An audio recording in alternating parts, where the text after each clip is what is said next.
नमस्कार साथियों, स्वागत है आपका हमारे YouTube channel study path with Ritu पर।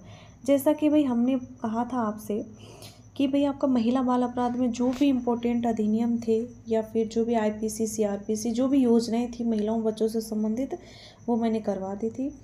आगे जैसे कई हमारे दोस्त थे उनका कमेंट था कि भाई मैम क्वेश्चंस करवाओ, तो मेरे हिसाब से जो इम्पोर्टेंट क्वेश्चंस बन रहे हैं वो मैं लेके आई हूँ।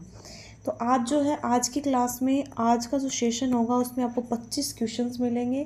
इन क्वेश्चनों को ध्यान से पढ़ लेना और अगर आपको ये क्वेश्चंस अच्छे लगे तो आप मेरे को कमेंट करना ताकि मैं आपका अगला सेशन लेके आऊँ। अगर आपको ने इसको ज़्यादा से ज़्यादा मान लो अच्छे से लाइक किया, अच्छे से शेयर किया, तो अगला जो सेशन है वो हम ज़रूर लेके आएंगे। क्योंकि अगर आप अच्छे से देखोगे, जितने ज़्यादा से ज़्यादा इसको लाइक मिलेंगे, जैसे कि आप इसे ज़्यादा पसंद करोगे, तो मेरे को ये लगेगा कि मैं भी मोटिवेट रहूँगी इस चीज़ से कि भाई हाँ, जो मैंने क्वेश्चन करवाए हैं वो इम्पोर्टेंट है और वो आपके लिए सही रहेंगे आगे। तो चलो स्टार्ट करती हूँ मैं। ध्यान से देखना हर एक क्वेश्चन को, इसमें वो भी मैंने शामिल कर लिए जो पीछे के आए हुए क्वेश्चन होंगे। तो स्टार्ट करते हैं कि विशाखा बनाम राजस्थान सरकार प्रकरण में भारत के उच्चतम न्यायालय द्वारा जारी विशाखा जो गाइडलाइन थी उसका संबंध किससे था। ये आपका पीछे पूछा हुआ क्वेश्चन है भाई, और इसका आंसर क्या रहेगा? इसका रहेगा यौन उत्पीड़न को रोकना। तो विशाखा जो गाइडलाइन थी वो यौन उत्पीड़न से संबंधित थी, वो भी मैंने आपको करवा दी। नेक्स्ट क्वेश्चन रहेगा मुख्यमंत्री राजश्री योजना प्रारंभ की गई। तो मुख्यमंत्री जो राजश्री योजना थी ये प्रारंभ की गई, यानी कि इसका उद्देश्य क्या था प्रारंभ करने का? तो वो था महिला सशक्तिकरण और लैंगिक जो समानता थी उसको बढ़ावा देना।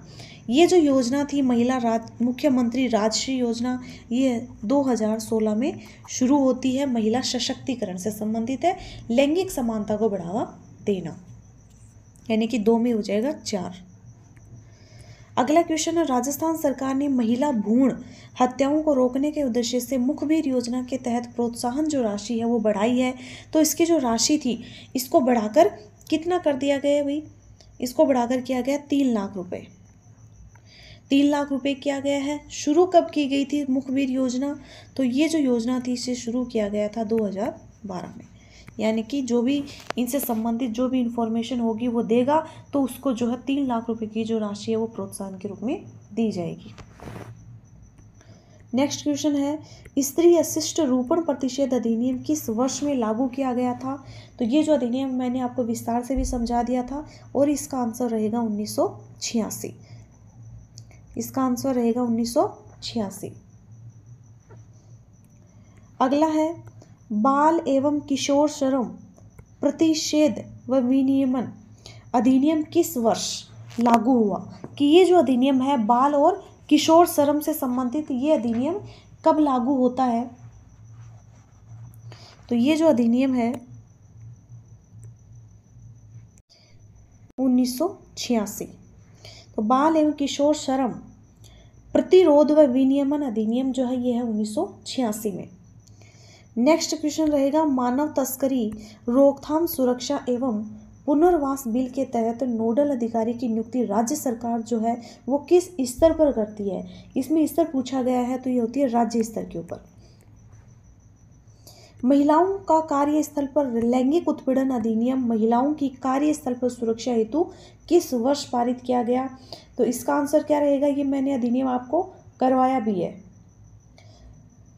तो इसका आंसर रहेगा 2013। एक आता PCPNDT जो है ये किससे संबंधित है? तो PCPNDT जो है ये किससे संबंधित है? तो आप बताइए। तो जन्म से पहले जो लिंग निर्धारण होता है, ये जो क्वेश्चंस हैं ये करने के बाद एक बार आप मेरे को कमेंट में बताना कि भाई इनमें से कितने क्वेश्चन है जो आपने मन से सही किए हैं कि भाई हाँ ये क्वेश्चन मेरे को 100% आता है। पोक्सो अधिनियम की धारा 6 के तहत जो कोई भी यौन उत्पीड़न करता है तो उसे न्यूनतम कितने वर्षों के लिए कारावास से दंडित किया जाएगा? इसका आंसर क्या रहेगा भाई?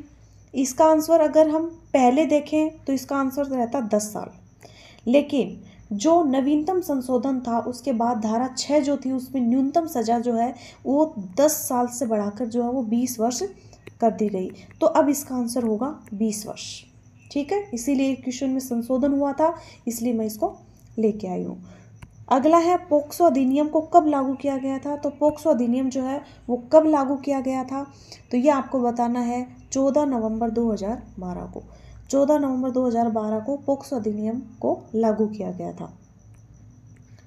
सती रोकथाम अधिनियम को किस वर्ष राजस्थान सरकार द्वारा लागू किया गया, ये पूछा गया है। सती अधिनियम कि जो सती रोकथाम अधिनियम था उसको किस वर्ष राजस्थान सरकार द्वारा लागू किया गया था, 1987 में। जो देवराला सीकर का जो सती वाला कांड हुआ था उसके बाद जो है ये अधिनियम बना था।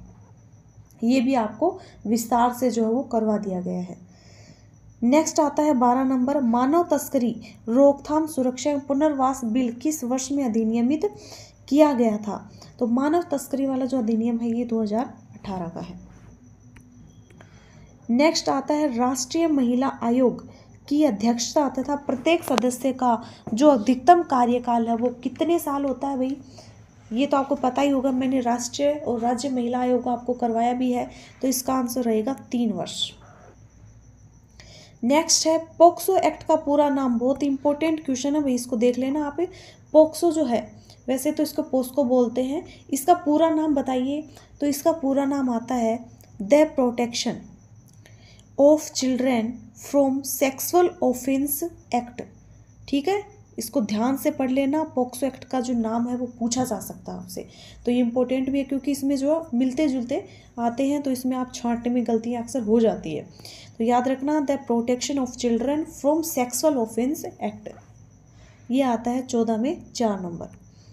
पीसीपी एनडीटी अधिनियम 1994 जो है वो संबंधित है, तो ये किससे संबंधित है, ये मैंने पहले भी करवा दिया था, कन्या भ्रूण हत्या से संबंधित, जो लिंग जो जांच होती है उससे संबंधित होता है। मी टू अभियान, तो मी टू अभियान जो है कब से प्रारंभ होता है, ये होता है अक्टूबर 2017 से। फिर है पोक्सो अधिनियम अधिकतम कितनी आयु के बालकों पर लागू होता है। वैसे तो हमें पता है कि भाई जैसे बालिग माले कौन सी साल तक का जो बच्चा होता है वो होता है, नाबालिग कौन सी साल तक होता है, लेकिन पोक्सो अधिनियम किस साल तक के बच्चों पर लागू होता है, तो ये होता है 16 वर्ष से कम आयु के जो बच्चे होते हैं उनके ऊपर पोक्सो अधिनियम लागू होता है। फिर आता है राजस्थान राज्य महिला आयोग का जो गठन है वो कब किया गया था, ये मैंने आपको करवाया भी था भाई अभी थोड़े दिन पहले ही।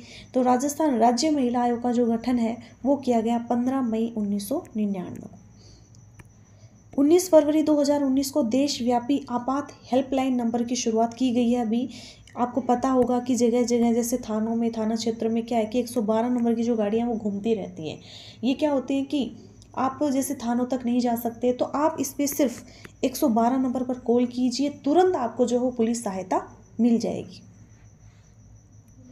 फिर राजस्थान में सर्वप्रथम किस रियासत में बाल विवाह को प्रतिबंधित करने हेतु कानून जो है वो बनाया गया था, तो ये आप बताइए कहाँ बनाया गया था ये कानून। आप मेरे को ये बताना कि जैसे आप ये क्वेश्चन कर रहे हो, आप मेरे को भाई जो मन से पढ़ रहा है, जो मन से जो भी वीडियो देख रहा है, तो आप एक बार ये सोच कर बताना कि किसको कितने क्वेश्चन, यानी 25 में से उसने सही ईमानदारी से कितने क्वेश्चन सही किए हैं और कितने क्वेश्चन उसके गलत हुए हैं। ये उसका टेस्ट ही है भाई। देखो तो इसका आंसर क्या रहेगा भाई कि राजस्थान में सर्वप्रथम किस रियासत में बाल विवाह को प्रतिबंधित करने हेतु कानून बनाया गया था, तो वो बनाया गया था जोधपुर में। 20 में 1। अगला आता है महिलाओं के अधिकारों से संबंधित पुस्तक है 10 जजमेंट दैट चेंज इंडिया। इसके रचनाकार कौन है भाई, तो इसकी रचनाकार हैं जिया मोदी। 10 जजमेंट जिया मोदी के हैं। फिर आता है महिला बाल विकास विभाग द्वारा महिला हिंसा की रोकथाम व महिला सशक्तिकरण हेतु चिराली योजना का जो शुभारंभ है वो कब किया गया था भाई। चिराली योजना का शुभारंभ, चिराली योजना जो है ये शुरू होती है 26 सितंबर 2017 से। अगला है निम्नलिखित में से कौन सा सही सुमेलित नहीं है, तो कौन सा सही सुमेलित नहीं है ये हमें देखना है। हिंदू विधवा पुनर्विवाह अधिनियम जो है ये 1856 है, सही है। शारदा शारदा कानून जो है 1929 सही है। विशेष विवाह अधिनियम 1954 ये भी सही है। दहेज प्रतिबंध अधिनियम, जो दहेज प्रतिबंध अधिनियम है भाई, ये 1961 का आता है, 1961, तो इसमें ये हो जाएगा। राजस्थान में पोक्सो कोर्ट की अधिसूचना जो है वो कब जारी की गई? पोक्सो कोर्ट की अधिसूचना पूछ रहा है हमसे, तो वो होती है 10 जुलाई 2017 को। पोक्सो के जितने भी क्वेश्चन बनते हैं वो सारे इंपॉर्टेंट हैं। अगला क्वेश्चन आता है कि लड़कियों को सशक्त करने और वह उनकी शिक्षा को बढ़ावा देने हेतु बेटी बचाओ बेटी पढ़ाओ योजना का शुभारंभ कब किया गया? तो बेटी बचाओ बेटी पढ़ाओ योजना कब शुरू होती है? 22 जनवरी 2015 से। यानी कि इसमें योजनाओं के क्वेश्चन भी डाले गए हैं। इसकी PDF भी है, वो आपको टेलीग्राम पर मिल जाएगी। आप हमें मेरे को ये बता देना भाई कि इन्हीं में कि भाई आपको PDF में अगर आंसर लगने में या फिर लगाने में दिक्कत हो रही हो कि भाई आंसर मेरे को नहीं मिल रहे हैं, तो वो वीडियो को देख लेना।